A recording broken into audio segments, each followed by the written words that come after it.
Syndicated Source Material. All right, ladies and gentlemen, welcome to another episode of Syndicated Source Material. We're about to hop into the 8th episode of Source Material that was released November 18th, 2014 on the Radulich In Broadcasting Network on Blogtalk Radio. So this is JLA versus Predator. The original running time for this episode is 50 minutes, which was one of the shortest ones, I believe, so far in source material history up to that point. I only had 8 episodes under my belt, but we're talking 50 minutes, and it was just me doing a solo podcast talking about this DC Dark Horse crossover. It has the distinction of probably being one of the harshest reviews that I had done, and probably still have done, but it also has the distinction of having the most listens for quite a while. And even after we got into like the hundreds, 150s, and when it comes to episodes, this thing was still top 5 in listens. Now that could be because it was so short. 50 minutes is not really all that short when you look at it, but it surprised me because it was just me. I'm starting out. It's not a good book, which there is something to say about negativity and the internet world gravitating towards it. That might be the case here because I could have more thoroughly ripped this thing a new butthole, but I didn't. There are just a few things where I was like, man, I do not understand what's going on here, and complained about it. So there's that. You'll notice, and I don't know if it comes across here, but I actually took out a couple parts where I do not know much about DC history. Definitely not as much as I do now. I'm confused as to who the Dominators were. We're now 6 years out from this episode. The Dominators were one of the featured CW DC universe. What is that called? The Berlanti universe? Anyway, they were one of the featured villains in the big TV crossover. I know who the Dominators are now. Back then, though, I had no idea. These things were completely foreign to me. I've never seen who they were. They clearly had a larger history that I was unaware of in the DC universe. So that kind of comes across here, but just to kind of give you a heads up, there was a whole event called Invasion that occurred, and I think that was actually the event on the CW network where there was Invasion, and that happened in the comics, and it's one of the central villains was the Dominators. So anyway, I know now what I do not know then. To me, this book is special because I developed a friendship with a guy by the name of Stephen Marsh, who becomes a guest on a couple episodes after this. He's a guy I met through wrestling, local professional wrestling. He started listening to my podcast. He got into some comics. The reason why this book reminds me of him is because we had another wrestling event here, and Steve and I were sitting beside each other or close to each other. He was either behind me or somewhere in the rows. And when we had talked about this book, he was wanting to buy it off of me. So I decided that I wasn't going to actually have him pay anything for this book. So I gave it to him. But yeah, that's why this book reminds me of Steven.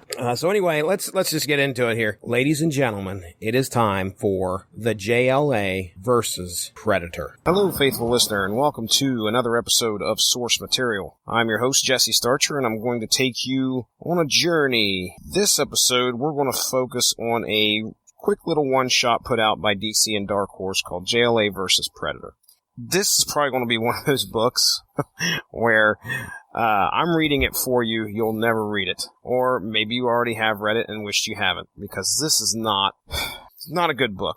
For all the potential it had, it's just not a good book. I mean, when you think JLA, now JLA, for those of you who are not in the know, in the comic book know, JLA stands for the Justice League of America. A group of superheroes in the DC universe made up of Batman, Superman, Wonder Woman, Green Lantern, Aquaman, Martian Manhunter, The Flash, and Plastic Man. Now I think those are who we're going to be focusing on in this book. Might have left one out, but the Atom. The Atom's the other one. But this is a super group, if you will, in the DC universe of some of the greatest superheroes there. So we have the Justice League of America pitted against our own Arnold hunting Predators. Now, I say Predators because you would think it says JLA versus Predator, but on the front of the book, okay, the front of the book alludes to a lot here. We have 3 Predators. All 3 with their masks off. One with Batman's outfit on, one with Superman's outfit on, and the other with the Green Lantern, holding the Green Lantern ring up. So right off the bat, you got 3 Predators right on the front cover. So should be JLA versus Predators, but hey, it's Predator. Let me go ahead and give a brief description of the Predator. We'll just start with the movie. I think it was back in the 80s. I know it was in late 80s. Arnold Schwarzenegger film about a group of Marines, I believe, who are in the jungle facing off against some baddies, and it turns out that some bad guys, and it turns out that they're being hunted by an alien force. Some of the great parts in that movie are how this alien force can remain cloaked to where nobody can see him, and he gets the drop on some of these badass Marines and kills a few of them, Jesse Ventura included. Anyway, that was Predator. Epic film. When I say epic film, it was a great action flick, and it spawned a universe. We had Predator 2, Predators, Alien versus Predator. So this alien basically hunts humans for sport. It hunts species for sport. And in the movie Predator, it had come down to Earth to hunt humans. So there's your background on the Predator. So let's go ahead and we'll get into this book. Now I'm just going to go ahead and let's give some quick background on the creators, the creative team. Okay, the writer is a guy by the name of John Ostrander. He's got some titles under his belt. Grimjack, Suicide Squad. Straight up taking this off of Wikipedia, by the way, so no shame there. Manhunter, Hawkworld, apparently had his hands in Star Wars Legacy. One of the things that I noticed when I was reading through his bio here on Wikipedia, he created a character by the name of Jink for ElfQuest, for those of you who were ever interested in reading that book, which I don't think I've read, but I know it's been around for quite a while. While he was working on Suicide Squad, that they recast Barbara Gordon, which was Commissioner James Gordon's daughter, who got shot by the Joker and was paralyzed. They recast Barbara Gordon as the Oracle. She's at the hub of things. She's in touch and contact with, and kind of gives direction to the JLA and information. She is an information and computer specialist. So there's John Ostrander for you. Then we have our artist. Our artist is a guy by the name of Graham Nolan. Graham Nolan is pretty much known for a good bit of DC stuff. Freelance work, Phantom. If you guys remember the Billy Zane movie, The Phantom, that's the character I'm talking about. So he's done some artwork on a few things, but now let's go ahead and we'll get into the book a little bit here. Probably going to do this all in one shot. This episode shouldn't be too long. I bet you my episode will probably be as long as my plugs. So tends to happen. I want you guys first, before we get into this, I want you to go into some deep thought and think about how you would write the Predator or Predators versus the Justice League of America. You guys are probably coming up with some great epic ideas on what could possibly be done to make it something that somebody else would want to read. Well, let's see how it compares to the actual book. We open up, we're at the Watchtower, okay? The Watchtower is like the Justice League of America's base that is on the moon. We've landed on the moon! Well, Justice League is already there. So, anyway, the Watchtower's up there, okay? Now, Martian Manhunter, he's hanging out at the Watchtower. I imagine that's kind of where he probably feels a little bit more accustomed to hanging out in space. There's a ship that's flying past the Watchtower. It's a Dominion ship. That reminds me immediately of, for any Star Trek fans out there, first thing I'm thinking of is Deep Space Nine. It's on fire and it's like really badly damaged. They decided they can't save the ship, or the people who are in there. The ship's definitely going to crash. So they beam these people aboard. There's apparently 3 life signs in there. Apparently the Dominion ship is being piloted by these things called the Dominators. Okay. Oracle, who is in touch with Martian Manhunter during this time, they both understand that these are potential lethal foes that the Justice League has fought in the past, and bringing them aboard the Watchtower or saving them in the first place might be a bad idea. But of course, they decide to save the lives of those on board the ship. And it's just 3 of these Dominators. So anyway, they beam these guys over. A very Star Trek feel to it. The Dominators, let me explain to you what these guys look like, okay? Picture like a short alien, whatever is popping up in your mind. I'm guessing you see the typical Roswell alien. That's kind of the best way to put it, with big bulbous head. But their mouths, if I could compare it to anything, it's the Brood from Marvel's X-Men. Teeth just no lips, but teeth, with fangs, nothing but fangs, and they're all out on the front of the face. Their heads are yellow and like a big red dot right in the center of their forehead. They're scary looking, that's for sure. It really bugs me because they're talking to Martian Manhunter, saying these things, and they kind of like slur their S's, or, Dominators. So, I'm sitting there thinking, how in the world are they even talking very well without any lips? Just some comic book logic to throw out there. These things are made to look extremely scary, but when it comes down to the actual, function and physics of something, just does not compute, just put it that way. Martian Manhunter gets him, and he's trying to find out, what's going on? What's up with your ship? Why are you guys heading to Earth? You guys are jerks. Why are you coming our way? Turns out that these things are, one of the Dominators say that they're being hunted. And about that time, Martian Manhunter gets attacked. Really, the only thing you see is a silhouette of a hand holding this like jagged blade. So Martian Manhunter gets attacked. Now he's in touch with Oracle this whole time while this is going on, and she obviously loses touch with him. So her first directive, or her first thing to do is to get a hold of the rest of the Justice League. Apparently the Justice League is on Earth, and the only person that was up there in the Watchtower was Martian Manhunter. So she starts getting a hold of all the ones I'd mentioned before. First three are Green Lantern, Batman, and Superman. She gets a hold of them, starts to get a hold of the rest of the League too, while they're all doing their own separate thing. It's the book's basic way of getting you familiar with who's all going to be in the book. Now, Superman and Green Lantern make it up to the Watchtower. Transporter, by the way, had been locked out, so they had to find their own way to get up there. And when they get up there, this is where this book really totally surprised me, because first off, when you have a crossover like this, you got two well-established team. It's not like you expect going into this book that the Predators are just going to lay waste to the Justice League of America and kill them off, and that'll be the end of the book. By the way, this book came out in 2000, 2001. I don't think I mentioned that at the beginning. But so this is, early 2000s, and anything can happen. But again, you're not expecting the Predators to lay waste to the Justice League of America. So, after like 3 or 4 pages, now you get to this point where they're trying to find Martian Manhunter. And they turn the corner. Here is Martian Manhunter's head on a freaking pike right in the middle of the base. And I'm just, the spike is going straight up through Martian Manhunter's head. And I'm like, they have killed Martian Manhunter. There's a funny scene where Green Lantern uses his ring. This is the Kyle Rayner Green Lantern, by the way. And Green Lantern uses his ring and produces a barf bag and promptly throws up in his Green Lantern barf bag. So yeah, right there you're like, holy crap, Martian Manhunter's dead. And I thought this is setting the tone for this book. Okay, wow. Now, the Dominators, meanwhile, have escaped. The 3 Dominators that they had rescued had actually escaped, used the transporters, and went down to Earth. They beamed themselves down to Earth. What we find out is that there's Martian Manhunter's body is actually still alive. Apparently, Martian Manhunter's brain does not reside in his head. So Martian Manhunter ends up walking. Granted, he's not very well, but he ends up walking over and talking to Superman and Green Lantern. And is like, I'm not doing so good. And there's a mouth and where his stomach's at. Not seen this before from Martian Manhunter, but.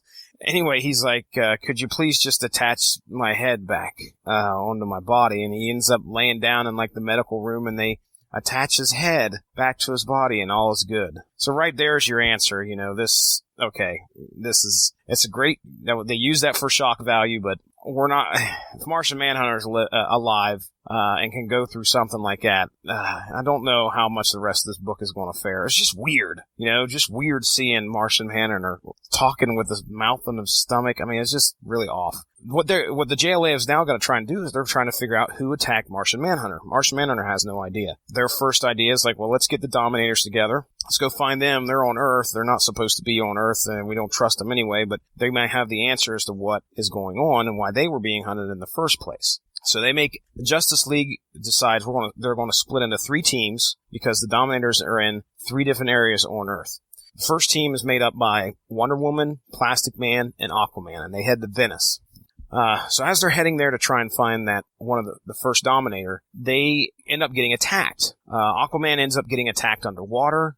You don't really get a good look at the attackers until you see Wonder Woman getting attacked by what looks to be a cloaked predator. Now, Aquaman, his powers are obviously most prominent when he's in the water. To see someone get a hold of Aquaman and fight him underwater is pretty surprising. Now, the cloaked predator that attacks Wonder Woman has like this whip. All right, so you're starting to see these similarities, and then there comes a panel. Okay, I'm going to tear this one up because this is just ridiculous in my opinion. I could be absolutely wrong because maybe this is how this is supposed to go. This is how it works for Plastic Man. But Plastic Man is getting attacked. He transforms himself into a jet. All right. Now, Plastic Man's abilities, if anybody's ever read anything with Plastic Man in it, from what I understand, the guy can basically, he reminds me of a Mr. Fantastic from Marvel, who can stretch, bend, turn himself into shapes. But Plastic Man can, like, transform himself into complex crap. But another comparison would be like the T-1000 from Terminator 2. He was liquid metal. And he could transform him into he could look like anybody, look like anything. But one of the things that John Connor asked Arnold Schwarzenegger, the T-100 in that movie, is like, why doesn't he just, transform himself into a bomb and get me? He cannot make himself up of, he can't make himself up of complex parts and moving parts. I guess it's kind of the explanation he's given. So I kind of take that and apply it to, Mr. Fantastic and Plastic Man. They can transform themselves into shapes, look like stuff, do this, do that, and the other, but they can't explode or do anything like that.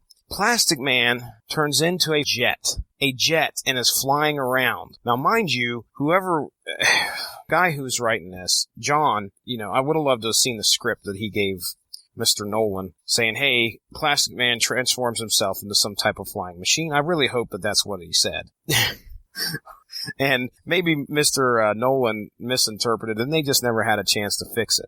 But he transforms himself into like this F-18 jet or something crazy, and he's like flying around. They must have known something because there's no trace. I'm looking through here, and there's no trace of exhaust coming out of Plastic Man's, the plane that he transformed himself into. So, again, how the freak is he flying? How can he, and I just don't understand it. If you want to try and really make a grasp for it, you can say he's gliding, but I don't understand how he got up in the air in the first place. But mind you, okay, so he's flying around. Get back to the story here, just me griping about the craziness that this is. He is being promptly attacked by a predator that is transformed into a spacecraft and is shooting at Plastic Man. The Predator's transformation, he has exhaust and he's able to shoot like lasers and stuff, which I could see maybe the lasers if you're wanting to count the suit.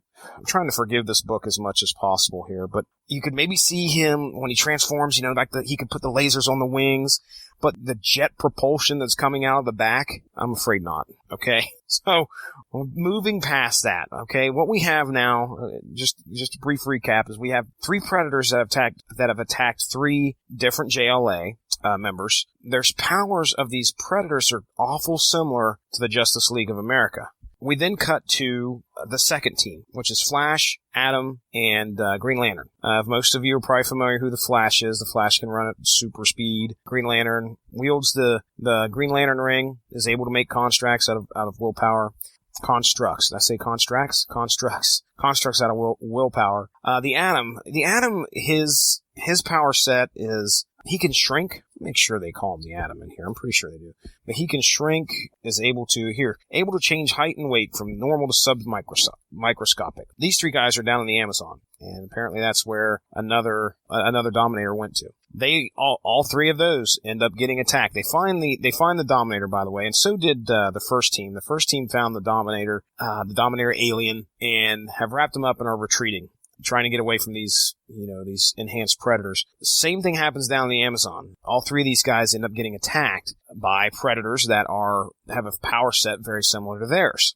They even have costumes that are not similar, but have these markings on them to kind of, insignias on their battle armor that the Predators do that have kind of give an idea who they are. Like the Flash's Predator has like a big lightning streak in a little insignia right above where our heart would be. The Adams guy, he has a little atom insignia. There's one point in this battle, really all they're showing here is that, we got another set of Predators that have similar abilities. Well, there's a point where Kyle Rayner, Green Lantern, is fighting his Predator. The Predator ends up hitting one of these constructs that Kyle Rayner makes and actually destroys the construct, is able to get through it. He's amazed. He's like, I didn't think my ring had any weaknesses. And they just slapped this book together because the Predator that he's fighting is colored yellow. Now, for those of you who are familiar with the Green Lantern history, one of the weaknesses of the Green Lantern was yellow. Here recently, we have the yellow Sinestro Corps and stuff like that, Sinestro Corps, which is kind of one of the Green Lantern's weaknesses. Well, again, this book came out in 2001, so I'm guessing they were kind of playing off of that. But what I thought was really neat was the fact that he shoots like a yellow beam out of his hand. Now, at no point do you see that there is a yellow ring on the Predator, but there is a panel where he's sticking his fist out, and there is a yellow thing coming out and hitting the construct that he made and getting through it. So I thought that was kind of neat. I'm guessing it's some kind of power that the Predator has. But anyway, Kyle Rayner's pretty damn surprised that he can get through it. Those three get the Dominators that they're there to get, and of course are on the retreat. The third team is made up by Batman and Superman. They're in Scotland.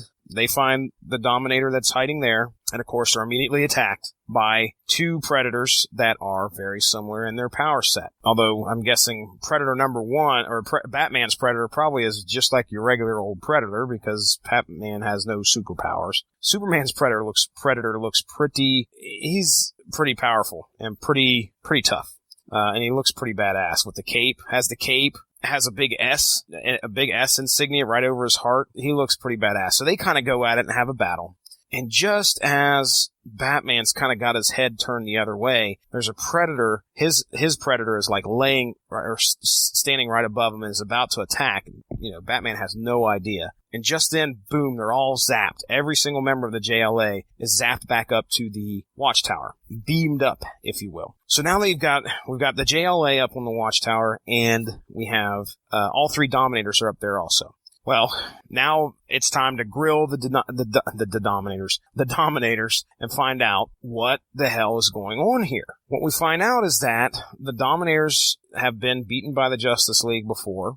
So what they've done is they were able to capture some Predators through the magic of DNA and cloning. They also took DNA from the Justice League that they had, made what they call meta-Predators.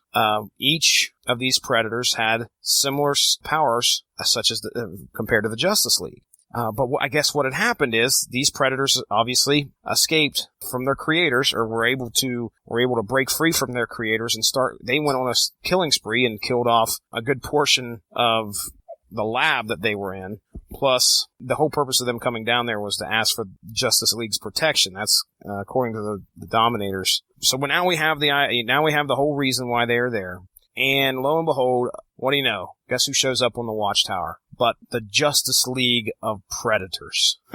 I just made that up. But they show up. Well, we have our knockdown, drag-out fight. But what we had noticed there prior to this, all the Justice League members that were getting attacked had to retreat because the Predators were actually getting the better of the Justice League. The Flash Predator was able to get the better of the Flash. The Batman Predator just about got a hold of Batman. What they decide is that, hey, let's go ahead and we'll switch up our opponents. You take out this guy, you take out this guy, you take out this guy, but don't take out the Predator that's built off of your own powers. And that's how they defeat all the Predators. Of course, except for Superman. Superman is like, hey, you know what? The only guy that's going to be able to fight my Predator is me. We have a big fight. Each one takes out the other. Or somebody else's Predator. At the end of all things, all the Predators are just laying there on the ground. Now, they haven't killed them. We get to our signature Predator moment. Anybody who remembers the movies, will remember that even though the Predator is beaten, he still has that one ace up his sleeve. Well, not to be outdone by movies, JLA versus Predator, old John Ostrander decides, well, we got to put that in there too. So Superman makes a comment that, yeah, we've knocked him out, but from what I understand, because, by the way, Superman and Batman have both fought the Predator in their own titles, in their own crossovers. They're aware of Predators.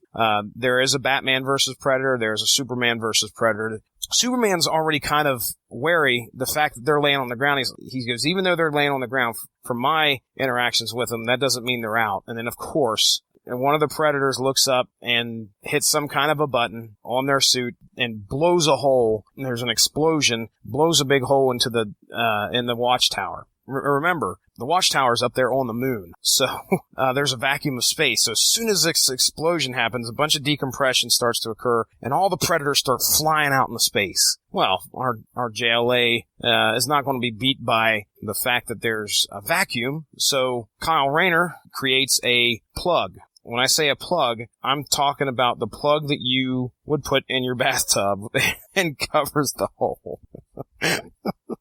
I got the hole plugged, he says, and it's a damn bathroom tub plug. Covers the hole, and our Justice League of America is victorious. The Predators are no longer. So here we are, last bit of the story, and this is the last page. The Dominators are sitting there, and the JLA is trying to figure out what to do with them. So they decide that they're going to go ahead and let the Dominators go back home. The Dominators are stunned at the fact that, hey, you guys understand that if you let us go back home, we can make the Predators even better. Why do you do this? The Dominators ask. Superman says, it's what we do, preserve life. We would have saved the Meta-Predators if we could. All life has worth. We do not understand, say the Dominators. Maybe someday you will, says Superman. If you someday understand, then you may change your people. It is on hope that the future is built. The end. So, did it play out like you may have thought in your own mind? Well, I went and grabbed this book, it was a couple days ago, because I knew I was going to have a source material up. I wanted to give you guys something. It was just a quick grab, and it was going to be a quick read, just so I can get you out a quick episode. Been pretty busy this week, so I apologize. It's not an epic read. As a matter of fact, it's far from it. Purpose of this show is to kind of be able to give you guys storylines or story arcs, or you may or may not be interested in, to where you can listen to my podcast and come away with it saying, okay, hey, yeah, I know what happened in that book. Now, I never ever promise you that it's always going to be an epic book. A lot of times it may be crap. And in this case, you guys got crap. I apologize. But again, I read it for you, so you don't have to. And perhaps I'm being too hard on the book. Look, when you have JLA versus the Predator, or Predators, how do you bring that enemy up to the level of the Justice League? We all know that if you're just going to put up against a superpowered team against Predators, the Justice League's going to win every time, no matter what. So when they brought this idea forth, they're probably like, well, how are we going to make them on the level of the Justice League? They tried. But when you have the Predator, from what I understand, the Batman versus Predator and the Superman versus Predator, those books were actually pretty decent. In the early 2000s, Predator versus Alien, I think that was it was a good book, but it was also, there was a gaming property out of that. I think they had a Alien versus Predator computer game that was just freaking off the charts and awesome. So they were trying to kind of piggyback off of that cash cow, if you will. And they didn't do a good job. I mean, it's just an obvious cash grab. Is it worth the read? I just read it to you, so save yourself the money. The art, I don't understand why you'd want this in your collection unless you're trying to get all the Predator books, whatever appearance the Predator's been in. I don't really feel that they wrote this very well. When you're looking at this stuff and you're going, okay, just like I said with Plastic Man, flying a freaking jet, but I don't understand how he's able to do that. There's nothing done here. A lot of what I've read online is that this is not in the canon of any Predator or Alien versus Predator or anything like that.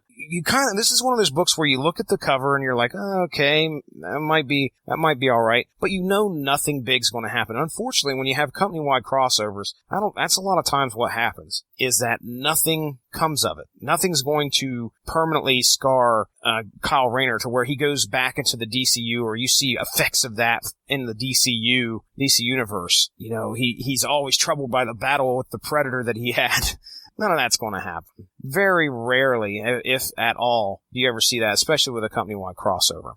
And some company-wide crossovers are done well. Some stories are told pretty well. But Dominators, I'm not a fan. And I can't say that I know them. So it's not like I'm like, oh man, the Dominators. Oh dude, there's some badasses. Didn't feel it. But could it have been better? Yes. Hell yes. I had about 3 or 4 different ways to make this book better. I'll give you one of them. I mean, I stick with one Predator. Don't do this whole copycat Predator.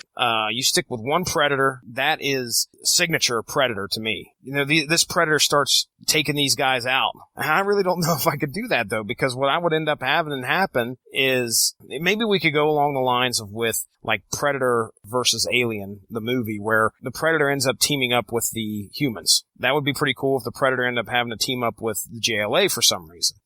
I don't know. The Predator is a villain and was actually thrust into the anti-hero role, especially in Predator versus Alien. He was the anti-hero there. People were rooting for him, but this was an attempt to try and keep the Predator a villain, which I guess I'll give him that. They kept the Predator as a villain, but man, I don't know.